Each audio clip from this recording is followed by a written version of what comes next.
This program is a paid commercial announcement and in no way represents the views of WPHT or its management. Now on Talk Radio 1210, WPHT, WPHT, HD, WOGL, HD3, Philadelphia.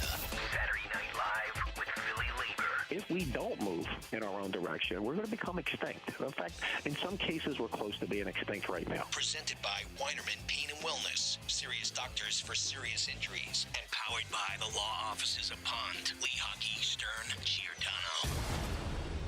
Talk, listen, and speak to the region's most influential leaders. It's Saturday Night Live with PhillyLabor. We've baked in a 55% drop-off in consumption in our modeling, which is ridiculously high. Even if it dropped off 55%, we're still raising $95 million a year. That was Mayor Kenny back in May of 2016 in his support of the soda tax. Good evening, everybody, and welcome into Saturday Night Live with PhillyLabor on Talk Radio 1210 WPHT, presented by Weinerman Pain and Wellness. And a good Saturday evening and a welcome into what will be a dynamic and a great show. Danny Grace is in the studio tonight. He is the Secretary-Treasurer of Teamsters Local 830. We'll get to Danny and bring him in, J-Doc, to the conversation in just a moment. But before we do, a real treat waiting for Danny Grace and his nephew Kyle when he arrived. His grandson Kyle when he arrived at the studio. We start with our setting of the table as we do every night. Timpanies.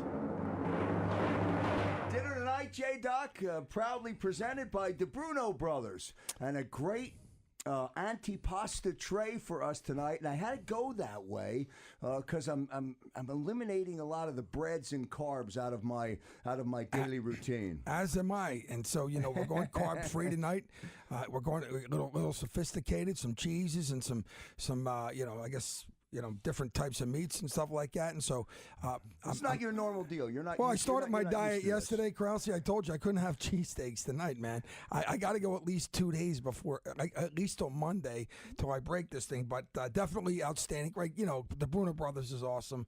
Fresh meats, great cheese. Great spot. I was over at 9th and Sampson today, picking everything up for the big show. I want to give all the guys over there a big shout out. They got everything together for me and providing our dinner table tonight as we set our table on Saturday Night Live with PhillyLabor. Coming up at 7:18 tonight, David O., Councilman at Large, will join us. Chris Woods, VP of 1199C, will be along at 7:34. And Mike Barnes, the President and Business Manager of IATSE, will be in. We'll talk about the Walnut Street Theater. So we are loaded. But as we started the broadcast tonight here on Saturday Night Live, you heard some of the numbers that were Mayor Kenny was telling a reporter, and that was over a year ago. And I bring in our guest now, Danny Grace, who's in to not only share numbers, but also put the reality behind what the mayor said then and what he's saying now. Danny, welcome into the show. Thank you. Thank you for having me. What a stark contrast from what he said in May of 16 to September of 2017. Very different. Yep. I mean, we talked about, and so, we've had several times, and over the last year or so, we've talked about the soda tax and the great benefits it's going to have for pre-K and for the rebuild and with jobs. But there's two sides to every coin. And so that's why we're happy to have Danny Grace here, like you said, Secretary-Treasurer and Business Manager of Teamsters Local 830. And Danny's on the front lines with this thing, and we've gone back a while with him here. And he's got a story to tell, and certainly we're an equal opportunity platform. Dan, like Joe said, welcome to the show, and glad to have you here. And let's sort of start at the beginning. What did you think the first time you heard of the soda tax at the extreme level that it became, that it wasn't just a 2 cents, a bottle type thing. It was a pretty hefty tax. Well, you got to remember, Joe, I've been at this since 2008 when Mayor Michael Nutter started it. And through his 2 terms, we won that drive against him. Councilman then, Jim Kenny, was our staunch supporter in helping defeat that. And today, when it came out, I didn't believe that it was coming out the way it was. Remember, it came out as 3 cents per ounce, only on sugar-sweetened beverages. And at the very last minute, he decided to lower that and put it across the board on all beverages, diets, and juices. 100% is not taxed, but anything that has a flavoring in it is. Okay. So across the board. So it actually came out worse than he originally proposed it. Now, when you say worse, Danny, you mean what? Because what the way it's proposed, it's now attached to over 4,000 items in the supermarket, where people just think it's a sugary drink tax when it's not. It's diets. It's anything that has a flavoring in it, anything that has a syrup in it. Sports drinks. Yeah, all the above. Now, here's a question. We're talking, Joe, you're just talking about the numbers. And we, I guess several shows back, the first projections, that they brought in, the mayor had said that, that the numbers were consistent with what his predictions were. Is it working? Tell me what the numbers are in regards to how it's impacting, our community, including, the workforce. Who's getting hit by this, in other words? Well, everybody's getting hit, Joe, across the board, from my members losing their jobs, losing income. Okay, most of my members today have lost 50% of their take-home pay. Tell our listeners who your members are, Dan. I represent all of soda, so Coke, Pepsi, Canada Dry, Cott Beverages, Dr. Pepper, 7-Up. Everybody is under my... And they're all the drivers. Well, they're everybody. So it could be somebody making the soda. It could be somebody delivering the soda. It could be somebody putting it on the shelf. Could be the salesman that has to go out and sell it into the store. And, most of my members are paid base and commission on cases delivered. So, when this thing first hit, they were delivering, and the store owner would say, wait a minute, I'm not paying that tax, take it out. So now my guy has to touch it twice, and he don't get paid for it. It's all things that the mayor never took into account. Never. Now, let's talk about some of the numbers that you were talking about with the shopping centers, for example. Well, the supermarkets in the city of Philadelphia have probably been hit the hardest. If you just take the five big supermarkets in the city, if they're selling $1 million a week in receipts, they're losing $304,000 lost in sales, not only for a week, and that's proven. That's a study that was done by Stanton and Associates. We have the facts and the figures. Danny, are the numbers and the scale, just so everybody can, in its simplest terms, make sense of it? Are the numbers a complete debacle from what were presented to us, to the public? Well, if you're asking me what the mayor had said originally, $90 million for rebuild and pre-K versus what he actually got, $37 million or $39 million today, yes, we did not. He did not get what he thought he was going to get. And in order to get, so if they're getting 30 million or whatever the number is, which is a third or whatever the math is of the projection, in order to get that, it cost this, right? Sure. Just think sales tax lost, income tax lost, business taxes lost, because people are not buying the soda in the city. They're going out into the counties, or they're going across the river. We've even seen ads from across the river where the supermarkets have right in their flyers that they'll pay your $5 toll if you go over there and you spend X amount of dollars. Really? That's crazy. Have you spoken to the mayor on this, and have you talked to him directly and raised your concerns? I have not had an audience with the mayor. I've written letters to him. I've placed phone calls to him asking, can we sit down? Can we try and find another way, an alternative? I have not gotten a response back from him yet.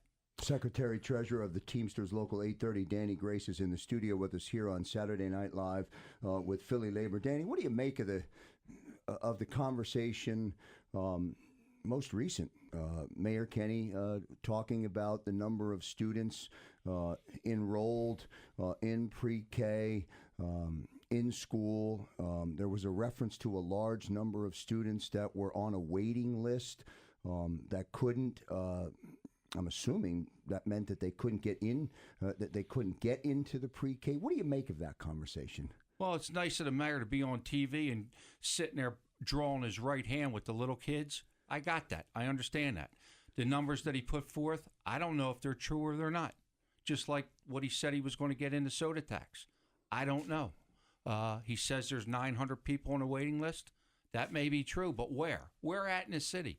Where is these 2,000 kids that he says are enrolled? What parts of the city are they in?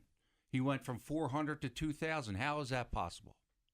Well, Dan, I talked to you before the show, and you said to me that you're obviously supportive of the pre-K, and in other words, you realize there's a need for pre-K, and obviously the rebuild is important to a lot of people, and obviously you're for those things. However, your basic concern was on the backs of your members. You get the baby's getting thrown out with the bathwater. I absolutely have no issue with pre-K, with the rebuild program, but it cannot be on the backs of one industry and one industry alone. We can't foot the bill for everything. What happens when the next issue comes down the line? Is soda then going to have to pay for that? I mean, that's one of the issues that we have, that the only ones paying the bill right now are people that work in soda, and the mayor is constantly talking about the soda industry is holding him up. Well, you know what? He forgets over the last 100 years, the soda companies have been the city of Philadelphia's hometown partners. Every time they needed a sponsor, one of the soda companies was there. Every time they needed money for PAL or one of the agencies in the city, the soda company stepped up and made sure that he had the money. And not only that, but when he was looking to have schools started for internet and computer-based stuff, one of the owners of one of our soda companies, he stepped to the plate and built a school right here in the city. So I don't understand how a thriving business, as it is, Coke, Pepsi, Canada Dry, all of them, how they think that one industry can foot the bill for all issues out there. Do you think, Danny, that Mayor Kenny, as he stands at City Hall today, feels as though the soda tax has been a success? Joe, I'd really like to ask him that question. I honest to God, would like to be able to get into his office and ask him that. Or, hey, anywhere, him or his deputy mayor or anybody. I'd like them to explain to me how they think this is a good thing. It's Saturday Night Live with PhillyLabor. We're talking and we'll continue to talk with Secretary-Treasurer of the Teamsters Local 830, Danny Grace, who's in the studio with us. Conversation tonight is soda tax. The real numbers. What are they and what do they mean? We'll continue our conversation with Danny Grace, plus Councilman at Large David O. Will join us coming up after our first break. Back here live on Saturday Night Live with PhillyLabor on Talk Radio 1210. WPHT, presented by Weinerman Pain and Wellness, powered by Pond Lahaki, Stern, and Giordano. Don't forget, coming up at 748, Mike Barnes will be along, the president and business manager of IATSE. 2 stagehands wrongly fired from the Walnut Street Theater. We'll deal with that and bring Mike Barnes into the conversation as we continue enjoying DeBruno Brothers in between the breaks. Don't forget Dan Loney from 8 to 11 tonight as he takes you into the night. Danny Grace in the studio, Secretary-Treasurer of the Teamsters Local 830. Danny, let me get you to give more numbers, more facts, more realities. Perception and reality, sometimes they don't line up. Numbers in the city, numbers in the surrounding communities, what are they, and the suburbs? Well, if you're talking about loss of sales in the city, on an average is about 45% down from what was a year ago. And uptick on the outskirts, the 5-mile fringes, are up 15% or more. So just simple math, you're still down 30%. The soda companies are a 30% loss. 45%. Put that in numbers for me. In math, in money. What does that mean? I don't have them figures in math or It's a money. big number. It's a big percentage. But if you look at the supermarkets today and what they're telling us and the newspapers, 50% loss to them is about $300,000 a week. When you equate that to jobs, all right, right now that's about 200 full-time jobs plus part-time jobs. And then it trickled down from there. It keeps going down. Those people were the people that paid their taxes, paid the sales tax, and we're losing all that now. So one little thing has rippled into one big thing now. So, this is a conversation we've been having for quite some time, and we're happy to bring into the conversation City Councilman at Large David O to add to the discussion. David, welcome to the show. Hello, Joe. Thank you very much. It's great to have you, and certainly, obviously, this is it's been a volatile topic in the city. A lot of people, there's been a lot of positive, comments and discussion and support, and then there's been obviously some casualties of war, and we're here talking about the other side.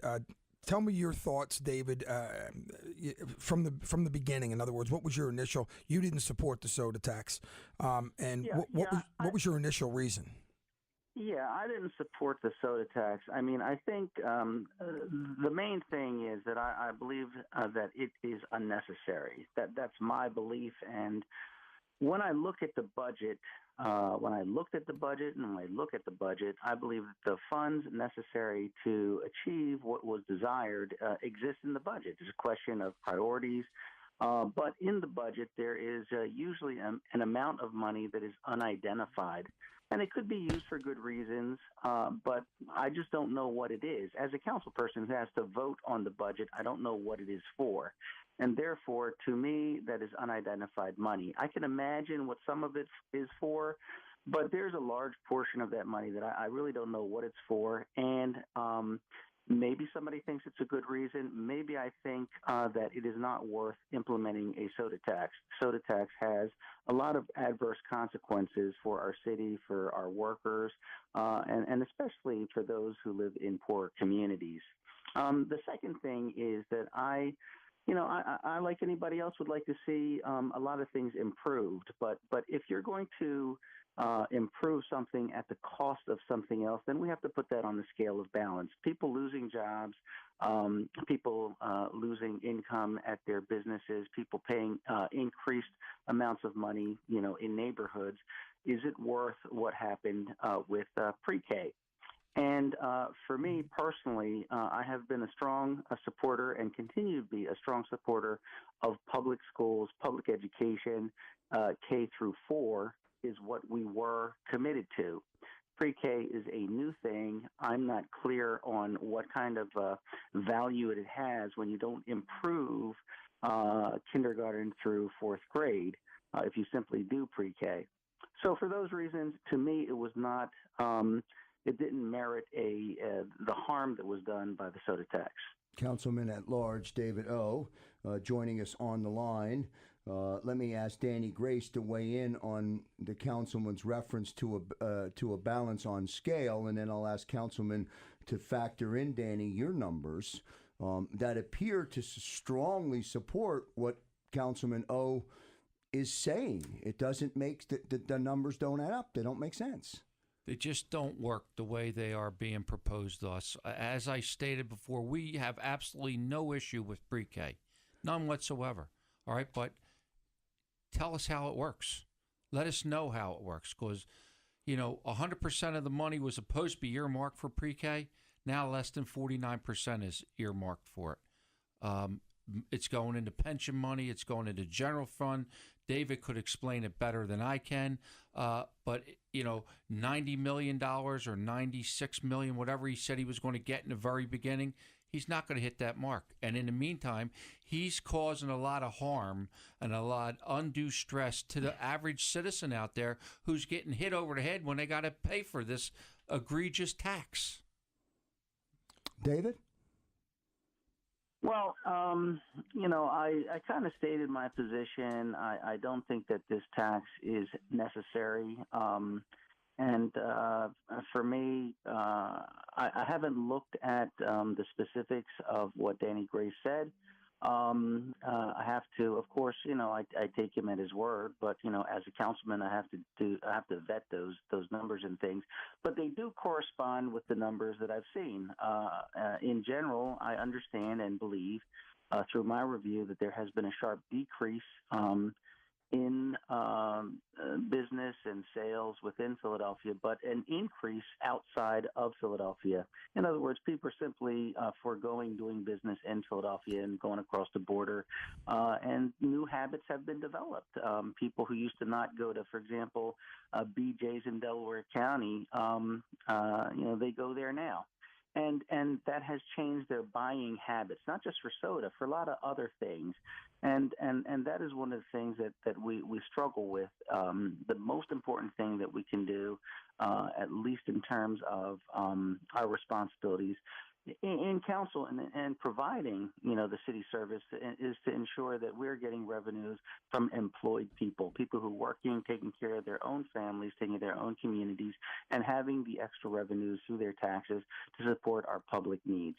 Now, David, I know you got to run, and I really do appreciate you calling in on this topic. It's been a very volatile topic, and we appreciate, obviously, you calling in. But before you go, I'd like to ask you about an event that you're supporting next week, supporting the Green Berets, and it's a big event that you're really championing. Tell us a little bit about it. Oh, yeah. Well, thank you for bringing that up, Joe, and thank you for your support. This is actually Friday, October the 6th, 6 p.m. At 6th and Washington, a place called Saigon Maxim Restaurant. Seats about 250 people, and that's what we're expecting. We have a fundraiser for the Green Berets, U.S. Army Green Berets. They serve our nation. They put themselves at risk. We like to put their minds at ease. What they worry about, of course, is their families. So we're raising money for the scholarship fund to support their children and their dependents' education. It's only $65, so we're not going to make much money off of the ticket sales. That includes dinner, entertainment, all that type of stuff.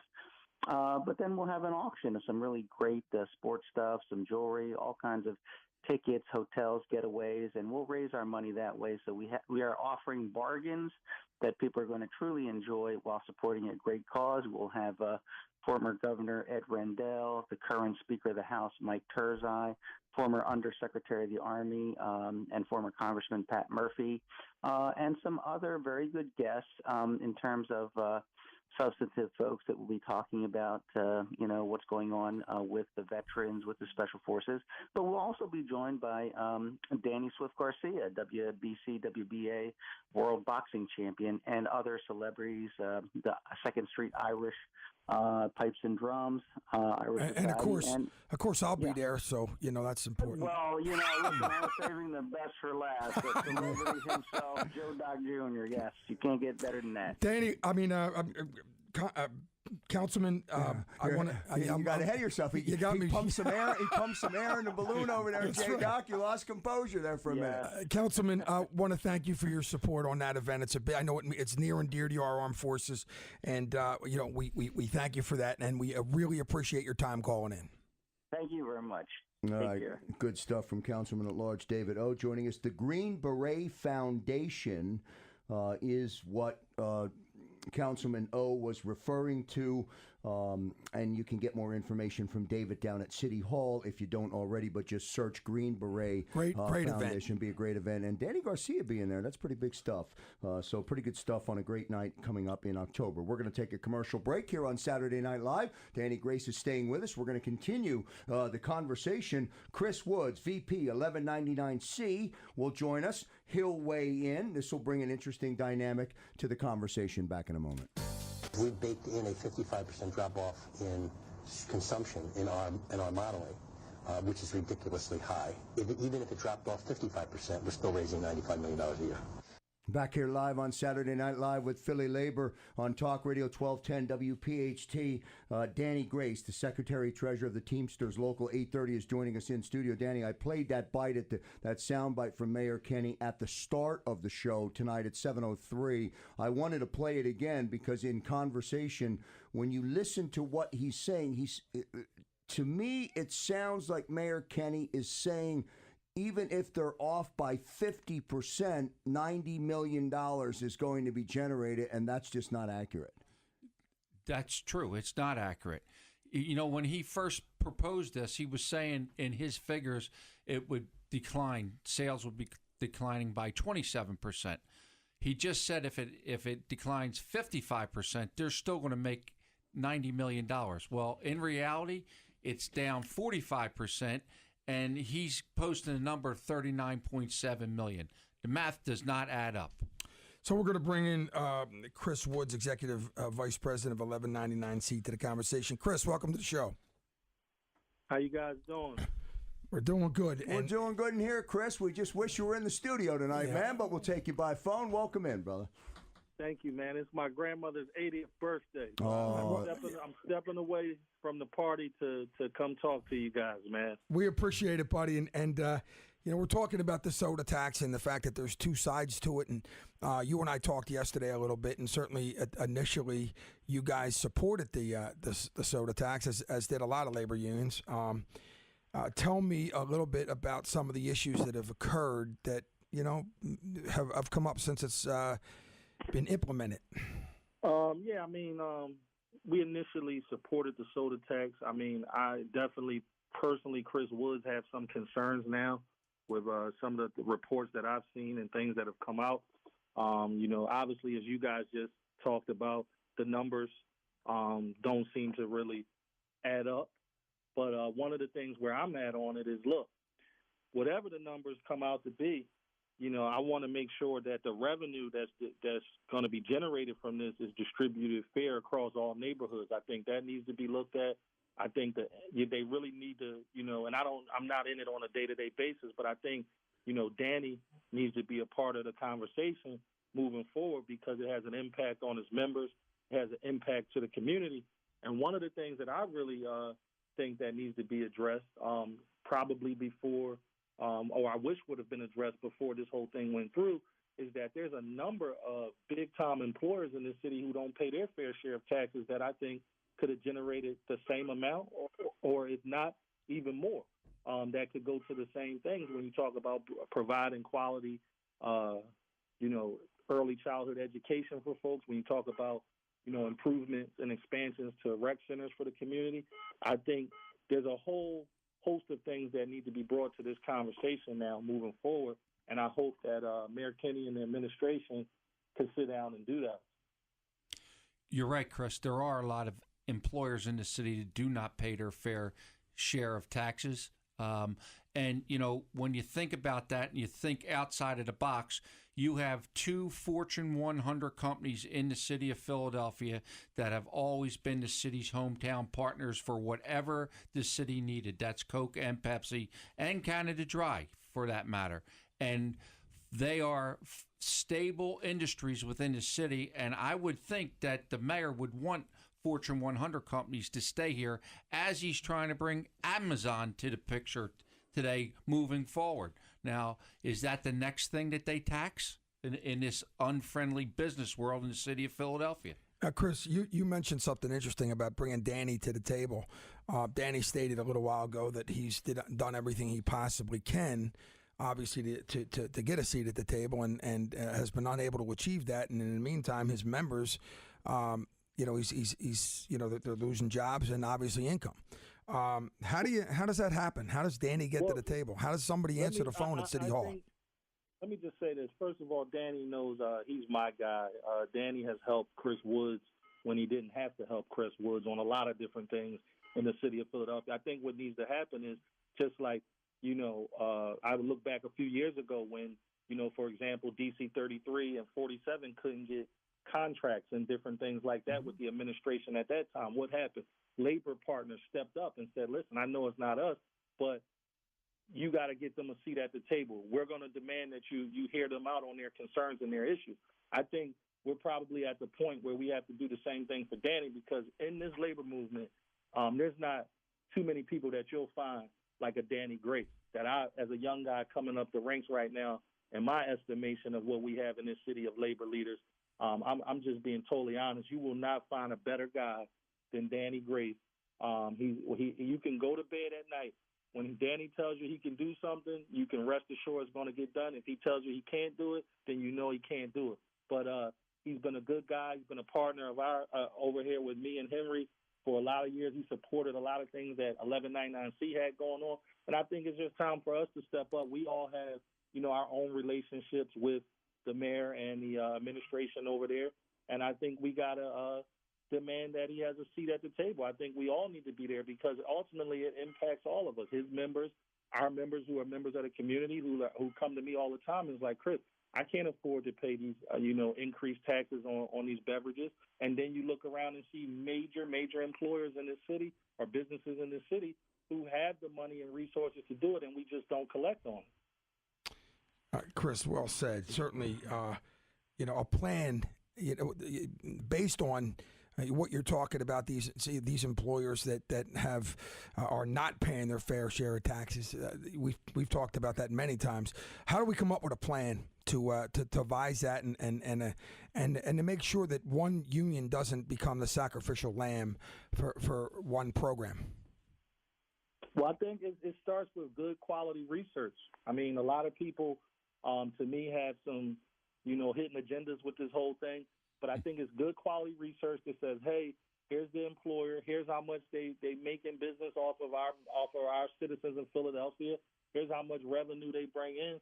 We need to be taxing them, and when you tax them, we can make X, right? And then that X amount of dollars need to go to a whole list of programs that the city needs to, take a look at. I think even if we, really started getting these guys to pay their fair share, I think not only would you be able to improve quality education at the pre-K level, but I think for the whole Philadelphia school district would be okay.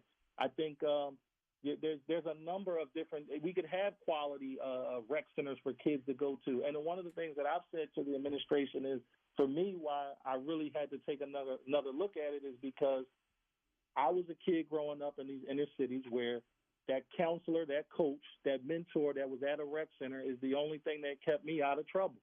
And I think before we go down this path of where we're just going to talk about taxing these beverages and using this money to improve those things, we got to make sure it's fair. We got to make sure it's equitable. We got to make sure it reaches all of the communities, not just one community or one certain area or one person's special interest. I think what needs to happen for labor, how we get out of this, is I think we need to get back to really meeting around some serious issues, this being one. And again, we need to demand that, listen, Danny has to have a seat at the table. His members are directly impacted for this. I think we need to do what we did similar, like I said, back when I can remember when DC 33 and 47 had issues of getting a contract with that current administration at the time. And I can remember all of labor stepping up for people who that wasn't their fight, but a lot of people stepped up, and that made those things possible for them to move in a different direction. I think we need to get back to that kind of solidarity. It takes some real leadership. It takes people putting their egos and different issues aside, and we got to be willing to do that, especially for a guy and a union like Danny's, where, again, I'm just a young guy, not really having that many years in this game, but in 10 years in the game, I know that Danny's been one of the guys who he is a good guy. He stands by other unions when you need his support, and I think we can't allow for his union and his members to be sacrificial lambs or for us to turn our backs on him. That cannot happen. That can't happen. And I've been preaching this on a number of issues, not just the soda tax, but a number of issues where I personally haven't been happy with certain things. And I've told other unions, like, look, I know this isn't your fight, but this could be you guys tomorrow if we all don't step up. Chris, well said. Want to thank you for your frank statements and Certainly, Danny wants to say something to you before you go. And Chris, I appreciate that. It's always a pleasure to work with you, and we will continue to work in the future.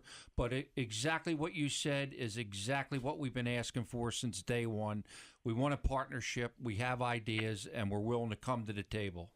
And thanks again. Chris Woods, the Vice President of 1199C. And Chris, even though we have the Bruno brothers in studio tonight, it certainly does not trump a celebration of an 80th birthday. Happy birthday to Grandma. Yeah, thank you so much. Yep. Thank you, guys. All right, good stuff on Saturday Night Live here on Talk Radio 1210 WPHT. Before we go to the break, Danny, I just want you to comment. When you hear Chris Woods rallying behind you, and your local and your union to get a justified seat at the table, is that what it's going to take to change the narrative and perhaps get this into a conversation where the soda tax is potentially repealed? Is that what Or back on the table? Or back on the table?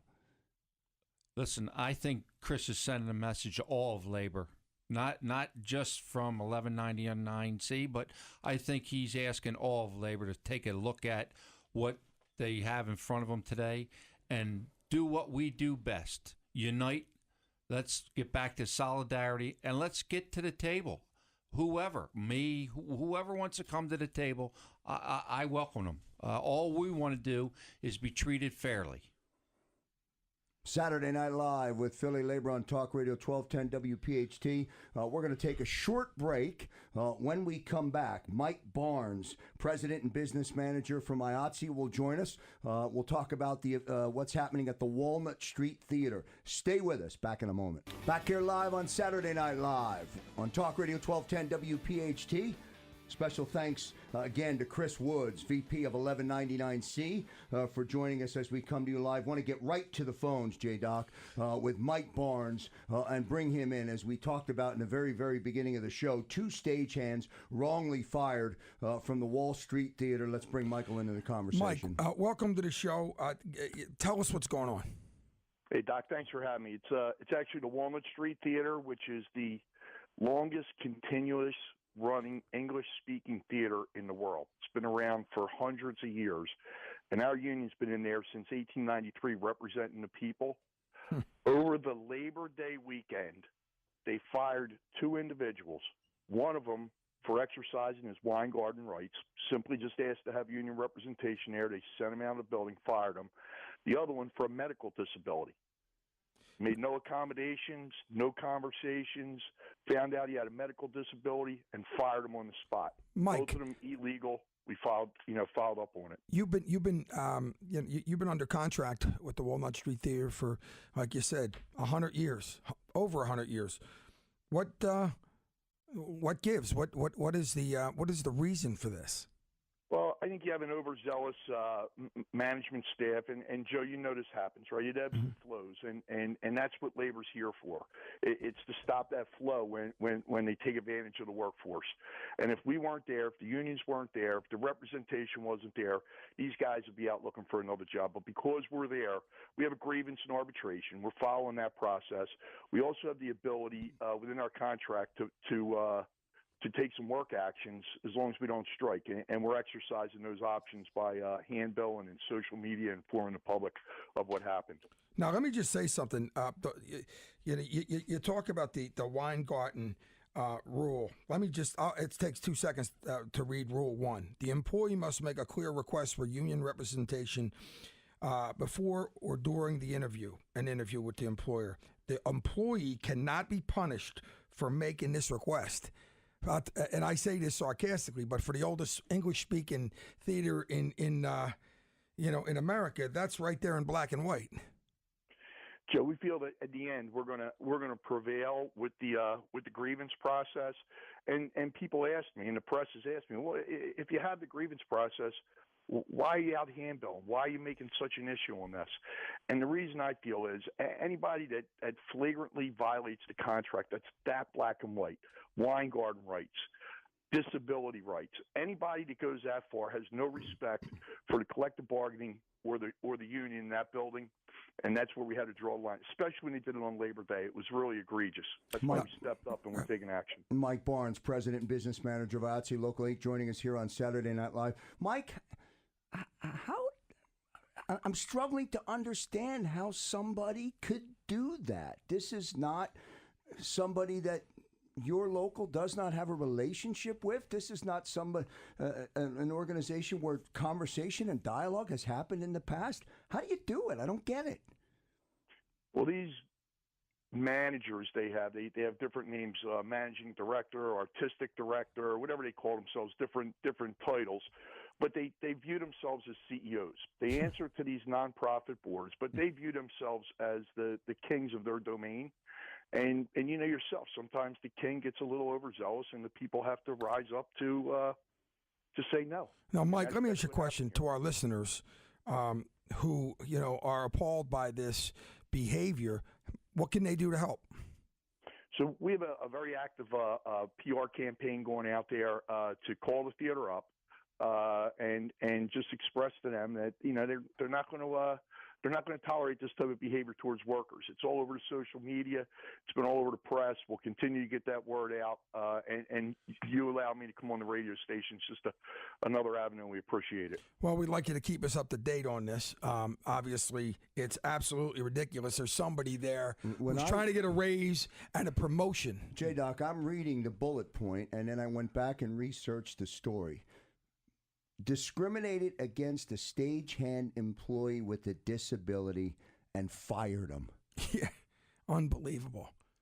The guy worked 80 hours in a row putting the show on, 80 hours in a short amount of period. They had nighttime breaks, but they're working 12-hour, 14-hour days to get the show, which is not uncommon in our industry. On the 14th day of the load-in, 12 or 14 days in, the guy suffers from a medical disability called aphasia, which indicates fatigue, right? You would figure after that many hours. 80 hours, right. Yeah. They send him home. We call up to let him know what happened, and they said, don't bother sending him back. He's fired. I said, this is a medical disability. You're breaking the law. And they still took the position that he was fired. Well, I find it interesting because when people see the rat standing outside of a place, okay, it might not be pretty, but there's two sides to every story. And if anybody agrees with this type of behavior, they're simply not American after a story like that. Mike, you know how we feel about you. We know how passionate you are to, advocating on behalf of your members. Before you go, real quick, and please do update us on that story and how it goes. Tell us about the petition Local 8 won last week to represent the stagehands at Parks Casino and Wilma Theater. So, Joe, about a minute. Real quick, the National Labor Relations Board is going to change under the Trump administration. We've accelerated our organizing drives. We won a major drive with PSAV in 22 hotels in February. Last month, we won a petition to represent these stagehands at the Wilma Theater, which has been operating for 20 years, non-union. And then on Friday, we won a petition to represent the stagehands at Parks Casino in their 360 lounge. It's a small unit, but it's another win. It's 3 in a row for organizing, which indicates you can organize in this environment right now. Well, listen, keep up the good work, Mike, and we really appreciate you calling in. And again, please keep us posted on that situation. Joe, to you and the guys, thanks again for the time. It's good stuff from Mike Barnes, President and Business Manager of IATSE. Danny Grace in studio. Only a minute 15 left in the show, Danny, and I wanted to make sure we had time to give you last word. You get last word tonight. Glad to have you in for the full hour, and I give you last word tonight in front of the microphone. Joe, I appreciate you having me. It's an honor and a privilege. I just want everybody to know, not only my union members, who I keep abreast weekly and monthly, we are headed to the Supreme Court. We're waiting for our challenge to be heard. We're not going away. All right, we're going to continue to lobby City Council. We're going to continue to lobby up in Harrisburg. We are going to do whatever we got to do to overturn this egregious tax on one industry and one industry only. J-Doc, I'll get you to weigh in on Chris Woods saying Danny Grace deserves a seat at the table and other locals it's time for other locals to perhaps rally. Yeah, listen, it's very difficult to watch one industry and one labor union take such a hit. And I agree with Chris. Danny Grace and Local 830 needs to be a part of the discussion. All right, good stuff. Thanks to all of our listeners for tuning in. Stay tuned for the Dan Loney Show. He'll take you into the night from 8 to 11 on behalf of Danny Grace for being in the studio. J-Doc behind the glass, everybody making it together. I'm Joe Kraus.